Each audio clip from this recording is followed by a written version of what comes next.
Eksekusi lahan seluas 36 are di Kabupaten Maros, Sulawesi Selatan berlangsung ricuh. Keluarga tergugat histeris saat ekskavator akan meratakan kebun mereka.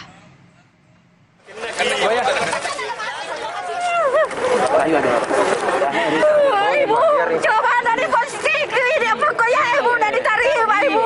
Paham, Keluarga tergugat menolak eksekusi lahan sengketa berupa kebun di Desa Purnakarya, Kecamatan Tanra Lili, Kabupaten Maros. Mereka berusaha menghalangi alat berat yang akan meratakan kebun mereka. Lahan seluas 36 are ini dipersengketakan antara pemohon bernama Samparah dengan termohon Yudin.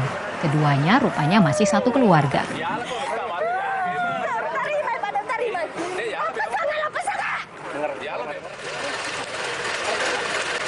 Meski awalnya sempat ada perlawanan dari pihak tergugat, namun polisi dan petugas Pengadilan Negeri Maros tetap mengeksekusi lahan sengketa.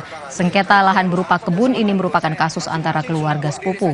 Terjadi sejak tahun 2021 lalu yang bergulir dari Pengadilan Negeri Kabupaten Maros sampai di tingkat Mahkamah Agung. Hingga akhirnya kasus ini dimenangkan oleh pihak pemohon atas nama Samparah.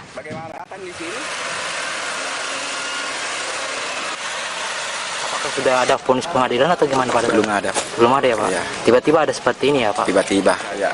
Datang di sini secara baik-baik. Aji Sampara sendirian datang di sini bicara baik.